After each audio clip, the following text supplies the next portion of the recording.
ನಮಸ್ಕಾರ. ವನಜಾ ಮಲ್ನಾಡ್ ಬಂದಾಯಿತು, ಹೊಸ ವಿಡಿಯೋ ತಂದಾಯಿತು. ಬನ್ನಿ ಇವತ್ತು ಆನಂದ ನಿಲಯ ಸೀರಿಯಲ್ಲು ಹೇಗೆ ಮೂವ್ ಆಗುತ್ತೆ, ಏನು ಸ್ಟೋರಿ ಇದೆ ನೋಡೋಣ. ಅದಕ್ಕಿಂತ ಮುಂಚೆ ನನ್ನ ವಿಡಿಯೋಕ್ಕೆ ಸಬ್ಸ್ಕ್ರೈಬ್ ಮಾಡಿಲ್ಲ ಅಂದರೆ ಮಾಡ್ಕೊಳ್ಳಿ, ಹಾಗೆ ಒಂದು ಲೈಕ್ ಕೊಡಿ. ಇಲ್ಲಿ ಸುಧಾ ಡೋರ್ ತೆಗಿಯೋಕ್ಕೆ ಹೋಗಿದ್ದಾಳೆ. ಅಂದರೆ ಅವಳ ಗಂಡ ಸ್ವಲ್ಪ ಎಣ್ಣೆ ಹಾಕ್ಕೊಂಡು ಬಂದಿದ್ದಾನೆ. ಅದಕ್ಕೆ ಮುಂಚೆ ಅವನು ಕೇಳಿದ್ದ, ಫ್ರೆಂಡ್ಸ್ ಸಿಕ್ಕಿದ್ದಾರೆ, ನನಗೂ ಸ್ವಲ್ಪ ಸುಸ್ತಾಗಿದೆ, ಒಂದು ಸ್ವಲ್ಪ ಲೈಟಾಗಿ ಅಂತೇಳಿ. ಅದಕ್ಕೆ ತುಂಬ ಹಾಕಬೇಡಿ, ಸ್ವಲ್ಪ ಹಾಕೋ ಬನ್ನಿ ಅಂತ ಹೇಳಿರ್ತಾಳೆ. ಮೈದುಂದಿರು ಓ ಆ ಅಂತಿರ್ತಾರೆ. ಅದಕ್ಕೆ ಕೊಳಪ ಹೀಗೆ ಅವನು ಸ್ವಲ್ಪ ಎಣ್ಣೆ ಹೊಡ್ಕೊಂಡು ಬಂದಿರ್ತಾನೆ.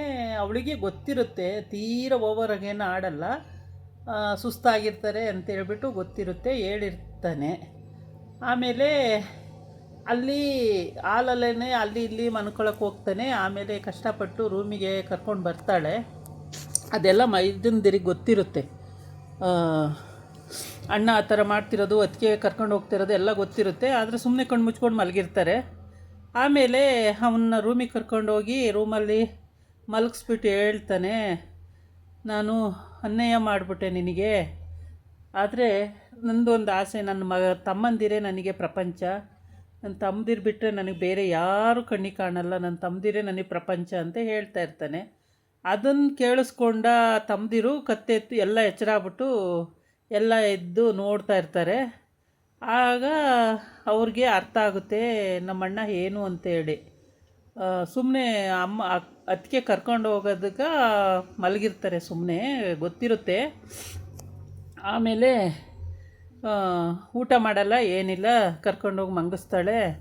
ಆಮೇಲೆ ನನಗೆ ಏನೇ ಆದರೂ ನನ್ನ ತಮ್ಮಂದಿರೇ ಪ್ರಪಂಚ, ನನ್ನ ತಮ್ಮಂದಿರಿಲ್ಲ ಅಂದರೆ ನಾನಿಲ್ಲ, ಹಾಗೆ ಅಂತ ಎಲ್ಲ ಅಂತಿರ್ತಾನೆ. ಅದು ಅವಳಿಗೆ ಒಂಥರ ಕರುಳು ಚುರುಕು ಅನ್ನುತ್ತೆ. ಸರಿ ಅಂತೇಳಿ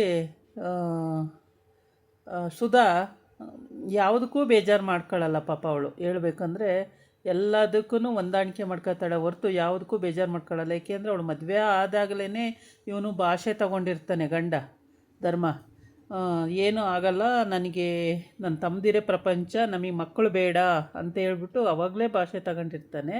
ಹಾಗಾಗಿ ಈಗ ತಮ್ಮದಿರೆಲ್ಲ ದೊಡ್ಡವರು ಆಗಿಬಿಟ್ರು. ಇವಾಗ ಪಾಪ ಮಕ್ಕಳಿಲ್ಲ, ಏನಿಲ್ಲ, ಓದ್ ಕಡೆ ಎಲ್ಲ ಬಂಜೆ ಬಂಜೆ ಅಂತಾರೆ. ಅದೆಲ್ಲ ನೋವುಂಟು. ಆ ನೋವನ್ನು ಅವನು ಕೇಳಿಸ್ಕೊಂಡಿದ್ದಕ್ಕೆ ಹೆಂಡ್ತಿ ಮೇಲೆ ಕನಿಕರ ಜಾಸ್ತಿ ಇದೆ. ಆದರೆ ಅವರು ಯಾವುದೇ ವಿಷಯಕ್ಕೂ ಜಗಳ ರಂಪ ಆಡ್ಕೊಳ್ಳೋದಿಲ್ಲ, ತುಂಬ ಚೆನ್ನಾಗಿರ್ತಾರೆ ಗಂಡ ಹೆಂಡ್ತಿ. ಯಾವಾಗಲೂ ಅಷ್ಟೇ, ಒಂದೇ ಒಂದು ವಿಷಯಕ್ಕೂ ಇಲ್ಲಿವರೆಗೆ ಜಗಳಾಡಿದ್ದಿಲ್ಲ. ಹಾಗಾಗಿ ತುಂಬ ಬ್ಯೂಟಿಫುಲ್ ಫೇರು ಅವ್ರದ್ದು. ಈಗ ತಮ್ಮಂದಿರು ಒಬ್ಬೊಬ್ಬರನ್ನ ಲವ್ ಮಾಡ್ತಿದ್ದಾರೆ. ಕೊನೆ ತಮ್ಮ ಕಾಲೇಜಿಗೆ ಹೋಗ್ತಿದ್ದಾನೆ, ಆದರೆ ಅವನು 420 ಆಗಿಬಿಟ್ಟಿದ್ದಾನೆ. ಸುಮ್ಮನೆ ದುಡ್ಡು ಕೀಳೋದು, ಟೀನೇಜ್ ಖರ್ಚು ಮಾಡೋದು, ಇದೇ ಆಗಿದೆ. ಅಣ್ಣಂದಿರಿಗೆ ಅವೆಲ್ಲ ಗೊತ್ತಿದ್ರೂ ಅವರು ಅವಾಗವಾಗ ಹೇಳ್ತಾ ಇರ್ತಾರೆ, ಆದರೂ ಅರ್ಥ ಮಾಡ್ಕೊಳ್ಳಲ್ಲ ಅವನು. ಸರಿ ಅಂತ ಹೇಳ್ಬಿಟ್ಟು ಇನ್ನೇನು ಮಾಡೋಕ್ಕಾಗಲ್ಲ ಅಂಥೇಳಿ ಒಬ್ಬರು ದಿವಾನ್ ಮೇಲೆ ಮಲಗಿದ್ದಾರೆ, ಒಬ್ಬರು ನೆಲದಲ್ಲಿ ಹಾಸ್ಕೊಂಡು ಮಲಗಿದ್ದಾರೆ, ಒಬ್ಬರು ಅದೊಂದು ಮಂಚದ ಥರ ಇದೆ ಅದ್ರ ಮೇಲೆ ಕೆಳಗೆ ಮಲಗಿದ್ದಾರೆ. ಹೀಗೆ ಎಲ್ಲರೂ ಒಂದೊಂದು ಕಡೆ ಮಲಗಿದ್ದಾರೆ. ಮಲ್ಕೊಂಡು ಅವ್ರ ಪಾಡಿಗೆ ಅವ್ರು ನಿದ್ದೆ ಮಾಡ್ತಾಯಿದ್ದಾರೆ. ನಿದ್ದೆನೂ ಏನು ಬಂದಿಲ್ಲ. ಆದರೆ ಅವಳು ಕರ್ಕೊಂಡೋಗಿ ಇಲ್ಲೇ ಮಲ್ಕೊತೀನಿ ಅಂತ ಮಲ್ಕೊತಿರ್ತಾನೆ. ಕರ್ಕೊಂಡೋಗಿ ಎಳ್ಕೊಂಡು ಹೋಗ್ತಾಳೆ, ಎದ್ದೇಳಿ ಮೇಲೆ ಅಂತೇಳ್ಬಿಟ್ಟು ಎಳ್ಕೊಂಡೋಗಿ ರೂಮಲ್ಲಿ ಮಲಗಿಸ್ತಾಳೆ.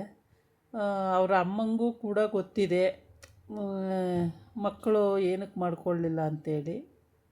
ಹೀಗೆಲ್ಲ ಸುಮಾರು ವಿಷಯಗಳಿದೆ, ಆದರೆ ಯಾವುದನ್ನು ಬಾಯ್ಬಿಟ್ಟು ಹೇಳ್ಕೊಳಕ್ಕಾಗಲ್ಲ.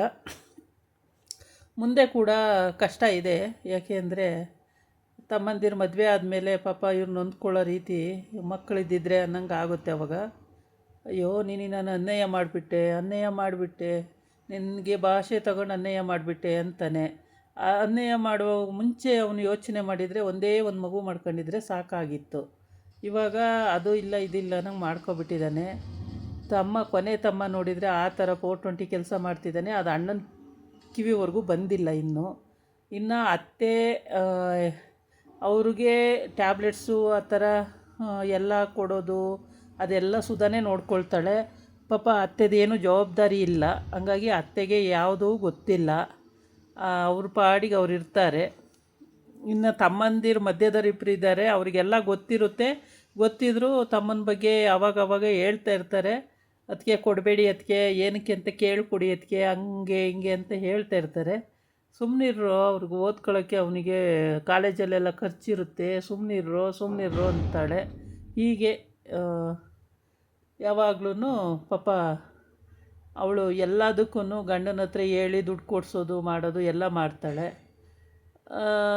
ಅತ್ತೆಗೂ ಒಳ್ಳೆ ಸೊಸೆಯಾಗಿದ್ದಾಳೆ, ಮೈದುನರಿಗೆ ಒಳ್ಳೆ ಅತ್ತಿಗೆ ಆಗಿದ್ದಾಳೆ. ಈ ಸದ್ಯಕ್ಕೆ ಗಂಡನಿಗೆ ಒಳ್ಳೆ ಹೆಂಡತಿ ಆಗಿದ್ದಾಳೆ. ಸುಧಾ ತುಂಬ ಚೆನ್ನಾಗಿ ಮನೇನ ಮೇಂಟೈನ್ ಮಾಡ್ಕೊಂಡು ಹೋಗ್ತಾ ಇದ್ದಾಳೆ. ಎಲ್ಲರಿಗೂ ಅಡುಗೆ ಮಾಡಿಕೊಂಡು ಅವರಮ್ಮ ಬಂದು ಹೇಳ್ತಾರೆ, ಎಲ್ಲರಿಗೂ ಅಡುಗೆ ಮಾಡ್ಕೊಂಡು ಇಷ್ಟೊಂದು ಜನಕ್ಕೆಲ್ಲ ಅಡುಗೆ ಮಾಡ್ಕೊಂಡು ಕೂತಿದೀಯಲ್ಲ, ನಿನಗೆ ಬುದ್ಧಿ ಇಲ್ವಾ ಅಂತೇಳಿ. ಅಮ್ಮ ಅವರು ನನ್ನ ಮಗ್ದಿರ್ತಾರನೆಯ, ಬಿಡಮ್ಮ ಹೋಗಲಿ, ಇನ್ಯಾರು ಮಾಡ್ತಾರೆ, ನಾನೇ ಮಾಡಬೇಕಲ್ವ ಅಮ್ಮ ಅಂತ. ಹಂಗಲ್ಲ ಕಣೆ, ಮಗಳು ಕಷ್ಟಪಡ್ತಿದ್ರೆ ತಾಯಿ ಆದವಳು ಹೆಂಗೆ ಸಹಿಸ್ಕೊಳ್ಳಿ ಅಂತ ಅವರಮ್ಮ ಹೇಳ್ತಾಳೆ. ಏನಿಲ್ಲಮ್ಮ, ಕಷ್ಟನಿಲ್ಲ ಏನಿಲ್ಲ, ಒಳ್ಳೆ ಮೈದಂದಿರು, ತುಂಬ ನನ್ನ ಮಕ್ಕಳ ಥರನೇ ಇದ್ದಾರೆ, ಏನು ಕಷ್ಟ ಇಲ್ಲ ಅಮ್ಮ, ನೀನೇನು ಯೋಚನೆ ಮಾಡಬೇಡ ಅಂತ. ಒಂದು ಮಗು ಮಾಡ್ಕೊಳ್ಳಿಲ್ವಲ್ಲೇ ಅಂತಂದರೆ ಅವ್ರಿಗಿಂತ ಮಕ್ಕಳು ಬೇಕಮ್ಮ, ಅವರೇ ಸಾಕು ಬಿಡಮ್ಮ ಅಂತ. ಈಗ ಹಿಂಗೆ ಮುಂದಕ್ಕೆ ಅಂತಂದರೆ ಯಾವಾಗಲೂ ಸಾಕು ಬಿಡಮ್ಮ ಅಂತೇಳಿ ಹೀಗೆ ಆರ್ಕೆ ಉತ್ತರ ಕೊಡ್ತಾಳೆ.